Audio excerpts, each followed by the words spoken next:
Hola amigos, bueno, hoy es 19 de marzo de 2019. Lo prometido es deuda. Vamos a revisar, y digo aquí en plural porque pues los participo ustedes también para que hubiesen ya buscado este radicado 51672 del 30 de enero de este año, con ponencia del magistrado Luis Antonio Hernández Barbosa, precisamente en un caso de delito sexual aquí en Cali, en donde se inició la investigación justamente hoy, 19 de marzo del 2013. La madre de la menor, en este caso, pues instauró una denuncia penal contra el padre y otras dos personas más, toda vez que se considera que hay un delito de acceso carnal y acto sexual abusivo de menor de 14 años, con circunstancias de agravación, artículo 208, 209 y 211, numeral quinto del Código Penal. Vamos a ponerle toda la atención a esto porque hay una temática muy sustancial con jurisprudencia esencialmente de la doctora Patricia Salazar Cuéllar, desde en esta materia de delitos de carácter sexual. Y me llama pues mucho la atención este caso porque realmente pues uno dice, hombre, caramba, todo esto suele presentarse. Y entonces aquí hay varios tópicos y he colocado allá en el tablero mío pues la parte de la temática que se va a manejar o que manejó la Corte Suprema de Justicia, el tema de las consideraciones del tribunal de cierre, donde estuvieron las fallas de las instancias. Entonces aquí en este caso el abogado interpone o presenta, eleva la demanda de casación, recurso extraordinario, fundándola pues en relación con el falso juicio de raciocinio, y también se dan los falsos juicios de existencia por omisión y falso juicio de identidad por distorsión. Prospera. El Tribunal de Cali había confirmado el día 17 de agosto del 2017 la decisión del juzgado 17 penal del circuito que condena al señor Helmut Jairo Rodas Ramírez y absolvió al abuelo de la menor, a Jairo Rodas Muñoz, y de un amigo de estos de nombre Juan Pablo Ocampo Rincón. Entonces se casa. Y miren entonces esta situación. Lo que me llama la atención es que en este caso estuvo detenido el señor según la audiencia preliminar desde el 12 de septiembre del 2014 hasta ahora pues que sale la sentencia recientemente para enero de este año. O sea que casi 5 años estuvo ese señor detenido. Lo mismo pues que el abuelo de la menor también, el papá de este señor, por estas circunstancias que vamos aquí pues a analizar. Muy bien, la temática entonces, miren ustedes, pues en ese orden que ya, o esa secuencia que ya la Corte Suprema de Justicia ha venido manejando en relación con esta clase de conductas punibles, pues como se indica de que estas esencialmente ocurren en la soledad, es decir, el único referente que se tiene como testigo directo es la misma víctima. Entonces, y dependiendo de la edad, pues hay problemas sustanciales para entonces sustentar una sentencia condenatoria. Por eso se acude a un tema que es novedoso y pues traído de España, que es la corroboración periférica como metodología analítica que impone examinar los datos demostrados en el proceso que puedan hacer más creíble la versión de la víctima. Y ahí entonces aparece la sentencia 43866 del año 2016, con ponencia de la doctora Patricia Salazar Cuéllar, que tratan dos temas, el de la corroboración periférica y la confrontación. Pues esto, a propósito, pues como estoy esperando la decisión de mi apelación ante el Tribunal de Cali, también por el caso Isidoro, que ya pues correspondió o fue repartido al magistrado oponente, y en espera entonces a ver cuál va a ser la decisión en ese caso, que también pues tuvo que darse en todos estos elementos materiales de prueba que presenté yo como defensor, a fin de demostrar pues que tratar de llevar el indubio pro reo. Pues bien, y también se manejó el tema del síndrome de alienación parental, manipulación de los allegados o familiares, y que en este caso también se establece esa probabilidad. Y miramos entonces lo siguiente. Se dice pues que la madre de la menor pues denuncia los hechos en marzo, decía 19 de marzo del 2019, porque pues observa cierto comportamiento de la niña. La niña tiene 6 años en ese entonces, y obtiene la versión de que en este caso pues el padre, el abuelo y otra persona le chupan la vagina y ella les chupa el pene. Esos son los términos en que se manejó, así literalmente, y de respecto de las 3 personas, siempre fue el mismo acto pues que se denuncia o que hace dar a conocer la menor por insistencia de la madre frente a ese comportamiento que pues tenía la menor. Entonces aquí hay que precisar también que en este caso pues a la madre del Instituto Colombiano de Bienestar Familiar le quitó la custodia de la menor por una situación que se presentó de maltrato, y entonces ella asumió inicialmente pues por una época tuvo a cargo la custodia, pero después entonces regresó, o consideraron ellos, el padre, que debía volver otra vez con la madre, y entonces es allí donde ya se da a conocer esta situación, precisamente para marzo del 2013. Es decir, para agosto más o menos del 2012 es que pues vuelve otra vez a tomar la custodia a la madre. Antes se la había quitado por el maltrato, pero entonces ella la asume como para agosto del 2012, y el padre no tiene contacto con ella hasta después, a principios del año 2013, que es cuando ella pues para marzo 19 pues instaura la denuncia como tal. Eso es importante porque eso fueron una de las consideraciones que tuvo en cuenta la Corte Suprema de Justicia, porque los falladores las fallas de los juzgadores dieron por ciertas las afirmaciones de la denunciante sin contrarrestarlas con las demás pruebas. Allí también entonces se estimó por parte del tribunal, el tribunal de corte de cierre, que el síndrome de alienación parental era probable como causa de manipulación, y que daba lugar entonces a la aplicación del indubio pro reo por duda frente a la responsabilidad que se le endilgaba al padre. Tercero, la colegiatura excluyó, oiga bien, pruebas legal y oportunamente ordenadas y allegadas al juicio. Y cuarto, también entonces las instancias dieron por cierto el relato de la menor bajo el argumento de que las psicólogas en este caso no advirtieron manipulación ni consideraron fantasiosas sus narraciones. Básicamente eso lo vamos entonces a desmenuzar un poco más para ir comprendiendo. Pues quiero es que ustedes, si alcanzan a ver el tablero, el papelógrafo que tengo acá, pues allí lo dejo en consideración.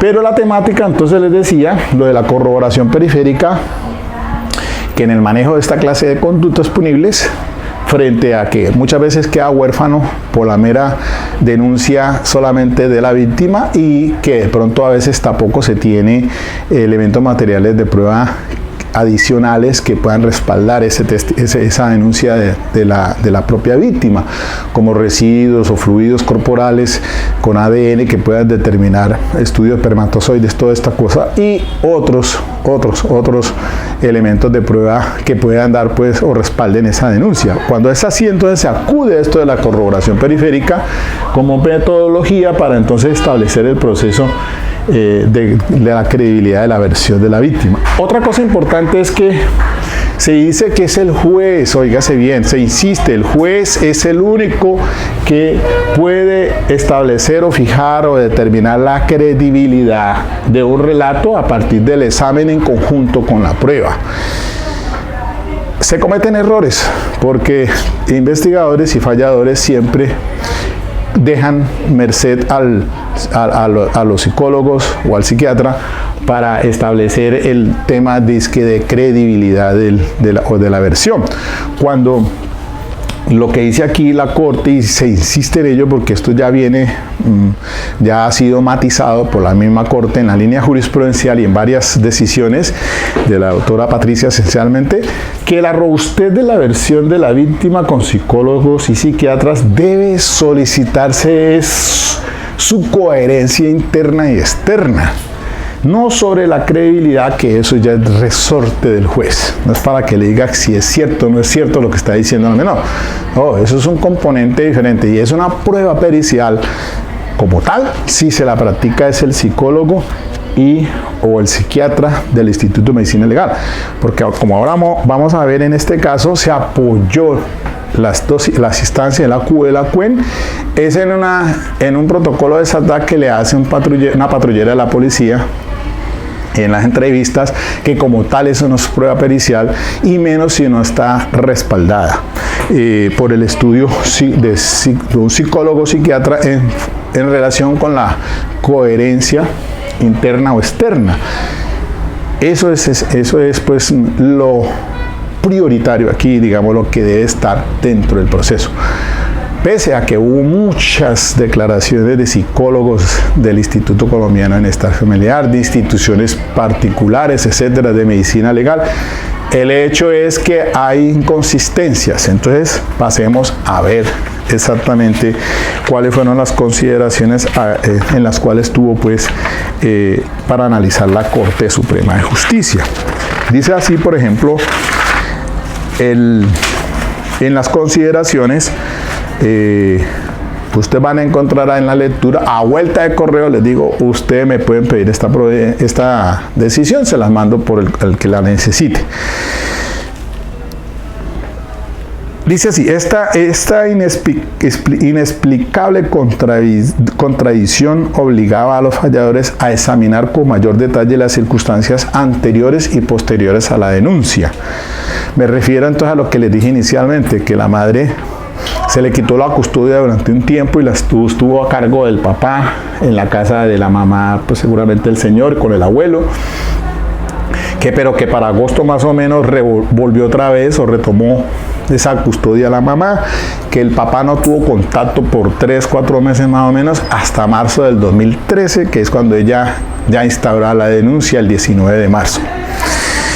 Sin embargo, dice, no lo hicieron y por ello no cuestionaron la razón por la que, si con anterioridad la niña presentaba tan alarmantes síntomas, la madre no la había llevado al médico psicólogo ni había denunciado el hecho.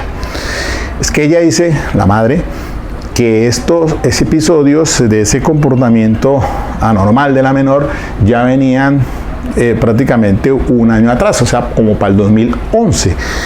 Entonces, ¿cómo así que entonces solamente hasta el 2013 es que entonces, por qué razón ella no había instaurado la correspondiente denuncia? Tampoco repararon que dicha narración evidencia que antes de conocer las respuestas de la niña, la madre y el padrastro consideraban que el responsable de la situación era el padre biológico y en tal sentido direccionaron el relato de la menor. Resulta que la señora, pues ella hizo vida marital con otra persona, el padrastro ya es de esta niña, y otro menorcito que también, porque son 2 hijos que tuvo durante los 4 años que estuvo con el señor Helmut.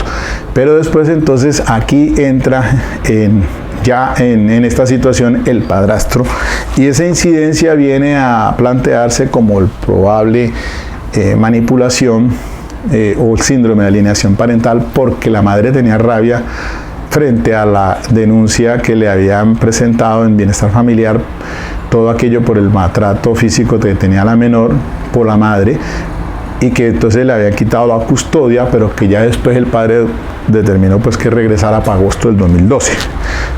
Se limitaron los falladores a dar por ciertas las afirmaciones de la denunciante, sin contrarrestarlas con las demás pruebas acopiadas en el juicio y sin considerar las particularidades circunstancias del caso, con lo cual omitieron la obligación de analizar y comparar todas las pruebas acopiadas en el juicio.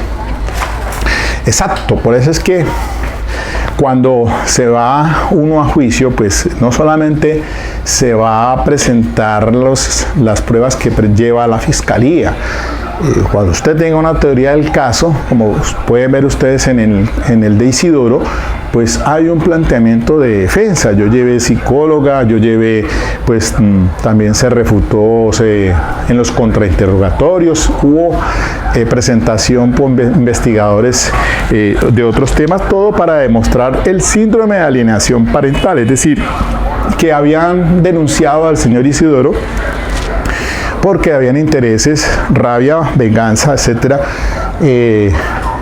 frente a una situación que se presentó con el hijastro y que la mamá de la persona, la compañera de este señor, lo denuncia porque también él tenía una relación paralela con otra señora y entonces se podía verse en la calle ya porque haberse quedado sin nada.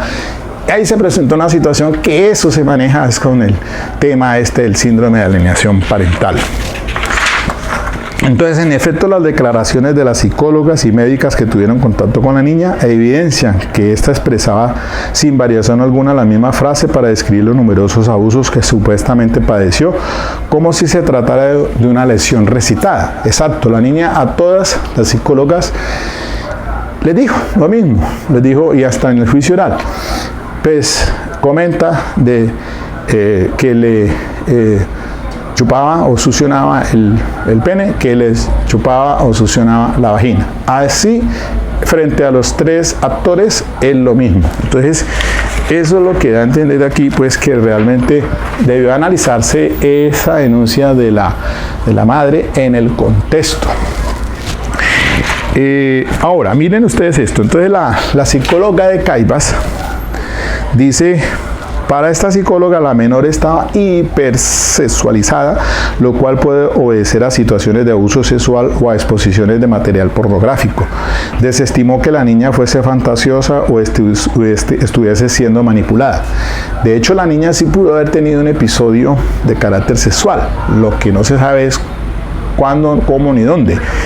Que tenía ese comportamiento anómalo que se evidenció con los respectivos exámenes periciales. Entonces, lo importante aquí es que empiezan a dar concepto a los psicólogos de que se desestima que la niña fuese fantasiosa o estuviese siendo manipulado, y eso lo absorbe la judicatura, es decir, lo coge como un parámetro para indicar pues que ella no había sido pues manipulada. Hay otra psicóloga de una fundación, opinó que esas conductas podían estar asociadas a algún abuso sexual, pero aclaró que no lo diagnosticó porque su finalidad era determinar el nivel de afectación de la esfera personal, social, familiar y académica.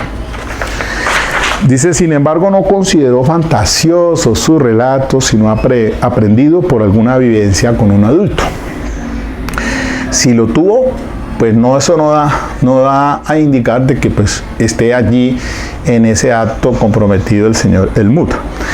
Ahora aparece otra psicóloga, una psiquiatra de una fundación, y también viene después de ese estudio, dice, pero la forma de expresión del rostro no era como de estar fantaseando, máxime cuando la madre y la niña reconocieron que tocaba los genitales del hermano menor.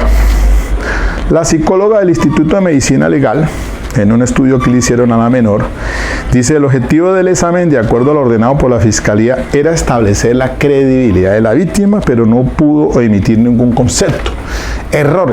A esto alude la Corte Suprema de Justicia, que dice que por qué razón los investigadores y juzgadores siempre le trasladan esa tarea al perito para que establezca credibilidad. No, es que así no debe ser, porque eso corresponde al juez, le corresponde al funcionario al tomar la decisión dentro del contexto del elemento que le ha entrado al juicio.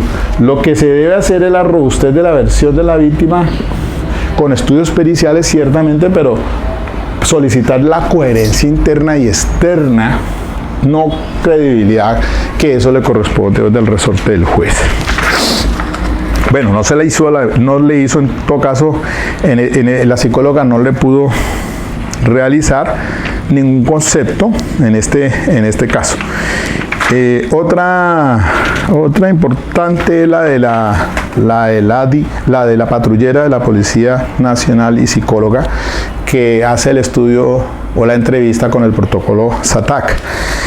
Y viene y dice así lo siguiente, dice: coligió la declarante motu propio que en lo que pasó con el papá.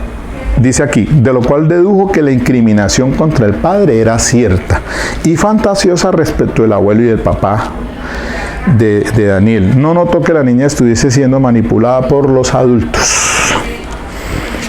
Esto fue la pieza importante de la cual hubo de sustentar el tribunal y el juzgador. Y ahora vemos entonces, o miremos de una vez, que la corte dice, ojo con eso. Dice, no señor.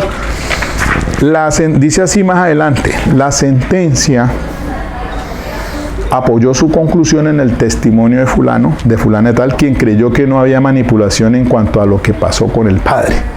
Conclusión que carece de cualquier soporte técnico o científico, porque no realizó valoración de orden psicológico ni aplicó pruebas para establecer la coherencia interna y externa del relato de la menor, pues su labor se limitaba a entrevistarla para obtener su versión de los hechos.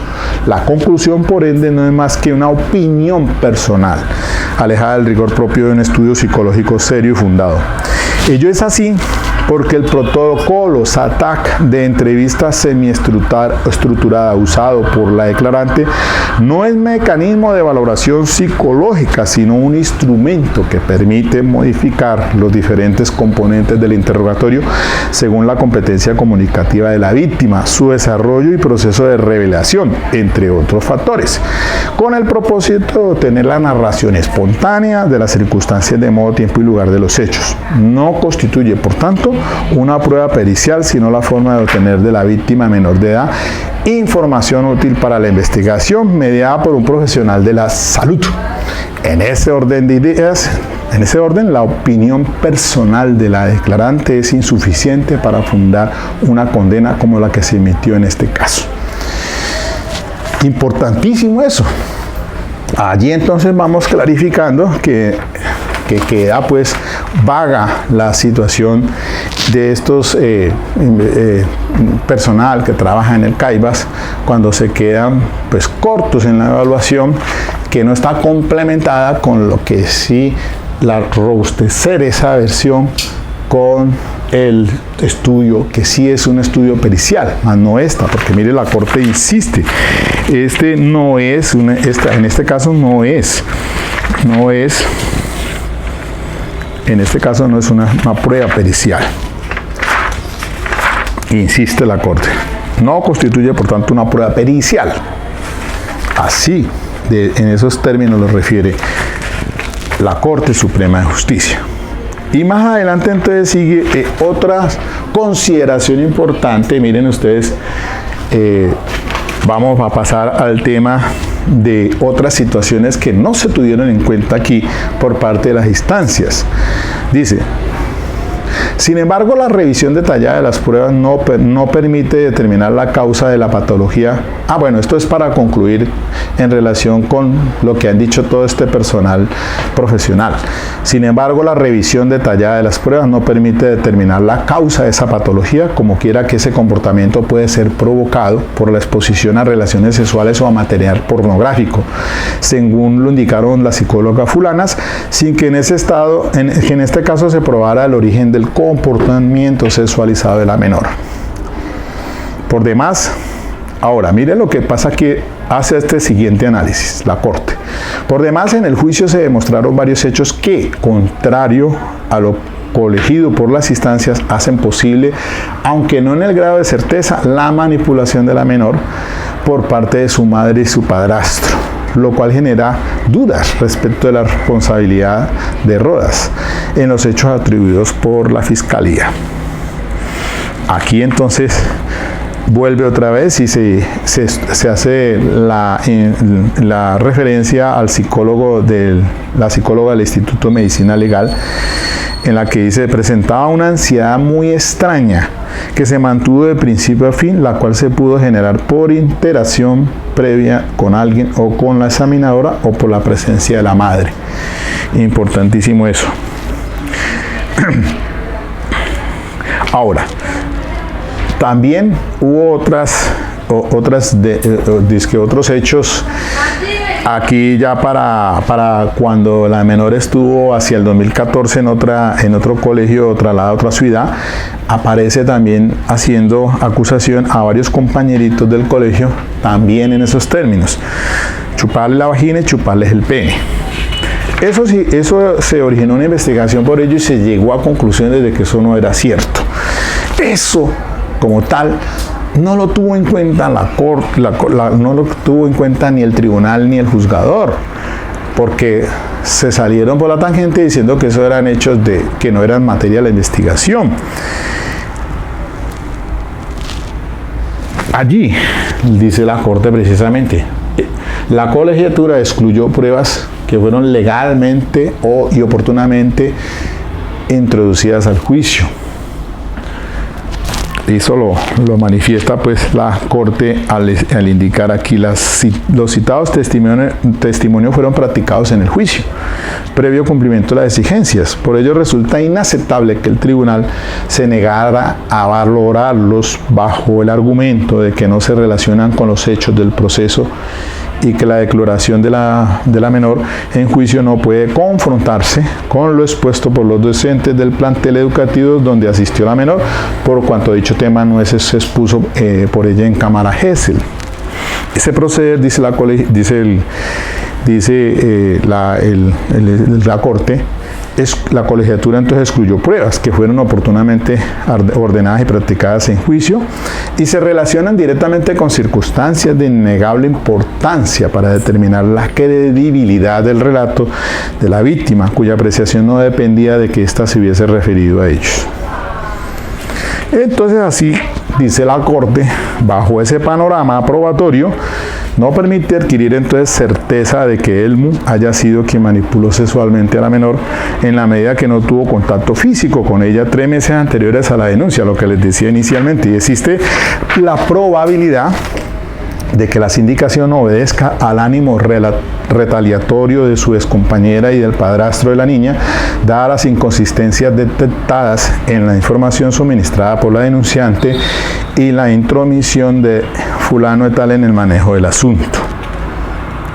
Eso entonces ya la corte lo valoró y entonces empieza a considerar el síndrome de alienación parental, pues no comprobado con certeza, pero sí daba lugar, más el asunto de lo del plantel educativo, las declaraciones de los docentes allegadas a juicio manifestando no ser cierto lo de esas denuncias de los presuntos abusos por los compañeritos en los términos de la misma forma referidos frente a este caso. Entonces, ya pasando finalmente, y para cerrar esta situación acá, entonces, dice la corte: resulta evidente entonces que la sentencia demandada no solo incurrió en los falsos raciocinios aducidos por el defensor, sino en falsos juicios de existencia por omisión y falsos juicios de identidad por distorsión. Entonces, claro, ahí está causal de casación del artículo 184 de la ley 906, pues fue reiterativo entonces evidente el yerro en que incurrieron las instancias de la CUE y la CUEM al dejar de considerar pruebas legalmente o allegadas al proceso y tergiversar las conclusiones vertidas por los profesionales de la salud. Yerros todos trascendentes porque llevaron a condenar a fulano de tal cuando existía incertidumbre sobre su responsabilidad en los hechos denunciados. La sala entonces revoca, casa la sentencia, absuelve a Helmut y ordena la libertad de este señor. Bueno, fíjense bien entonces la importancia de estas decisiones de la Corte Suprema de Justicia como tribunal de corte de cierre. Pues efectivamente se ve la situación pues en la que se presentó este caso y pues el análisis que desea hacer dentro del contexto del material probatorio. Pues por fortuna pues está entonces la última instancia, digámoslo, para llevar a este caso a demostrar o a considerar la presunción de inocencia o el indubio pro reo más que todo, porque no tenía la certeza los juzgadores, el ACU de la CUEM, para condenar a este señor. Si efectivamente esa versión como tal de la menor, por la cual fue absuelto en primera instancia o por el ACU frente al abuelo y al otro señor, ¿por qué razón entonces sirvió para condenar a Helmut? Es contradictorio y da allí pues obviamente el argumento para que la Corte diga que efectivamente se basaron en lo de la patrullera de la policía de Caibas, que hizo la entrevista con el protocolo de SATA, en la que dijo una opinión personal y no era pura pericial, de que para ella tenía consistencia en los cargos contra el padre biológico y no así contra el abuelo y el otro. ¿De dónde sacaba esa conclusión? Entonces eso es el análisis y la crítica que se siguen insistiendo. ¿Por qué razón dejarle el asunto de si se le cree o no a la versión? De que eso no lo puede dar el psicólogo ni el psiquiatra, sino que eso lo tiene que dar es el juez, con la evaluación global de las pruebas que entran al juicio bajo el principio de inmediación, y que lo único que debe solicitarse es coherencia interna y externa respecto a ese relato que está diciendo, para que tenga eso la condición de prueba pericial dentro de la metodología periférica de que trata pues esa sentencia de la que hago un reenvío 43866 del 2016, y lo de la confrontación, porque es que en el caso de Isidoro ahí estoy tallando, porque el relato en cámara Gesell de la menor solamente fue la fiscal la que se le permitió por la judicatura que hiciera le respondiera a las preguntas, pero cuando me tocó el turno, el cruzado, ahí la defensora de familia, por la situación que me presentó, es que estaba en shock, ordenan entonces que se salga de la sala y no volvió. Entonces pues quedé yo maniatado sin ejercer el derecho de confrontación. ¿Qué valor probatorio tendría en esas condiciones? Si acaso entonces tendrá que el tribunal ahora, en el caso de Isidoro, pues analizar el resto del compendio probatorio que se presentó allí. Esto todo nos sirve, queridos amigos. Mire, es que yo creo que los casos más complicados son estos, los delitos sexuales. Tienen mucha cosa que hay que trabajar, y yo pues he tenido varias oportunidades de manejar estos asuntos, pero pues lo advierto, sí, es muy complicado. Quizás es de los más difíciles de carácter probatorio. Pero pues ahí está, la Corte ha morigerado ya su línea jurisprudencial y dan las pautas para cómo mejorar en esos temas de investigación y cómo respaldar en un juicio para que lleve ese convencimiento más allá de toda duda y sea se entre a dictar una sentencia en firme, condenatoria. Pero en este caso, pues hombre, 18 años que fue condenado ese señor, pues queda uno con un sinsabor. Por fortuna recupera su libertad para bien de él. Y pues hombre, esta es la situación, porque partimos de esa presunción de inocencia, y que hasta que no sea vencido en juicio ya por todas las instancias, pues una persona no se le puede entrar a considerarse como tal. Ahora, pues imagínense, casi 4 años, sí, casi para 5 años detenido bajo esta situación, pues usted podrá imaginarse en qué condiciones una persona pues podrá salir si eso realmente no era cierto. Entonces, pues ahí entonces quería socializarlo con ustedes. No se les olvide, queridos amigos, a vuelta de correo te puedo mandar esa decisión, o si no, tú puedes entrar también allí a la página del rama judicial y le das el link a ese radicado 51672 de ahorita de enero de 2019. Era entonces dejarles esto a ustedes para que ustedes revisen y complementen más en sus casas. ¿Ok? Seguimos pues.